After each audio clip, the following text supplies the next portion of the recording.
Почти 2 недели я борюсь за выживание на острове Аларуа, тропическом острове в 300 километрах к юго-востоку от Фиджи.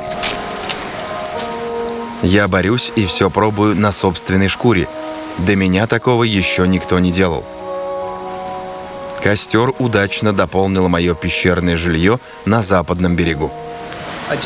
Я разбил кокосовый орех и разложил его мякоть вокруг костра. На вкус получилось нечто похожее на печенье. Да, напоминает.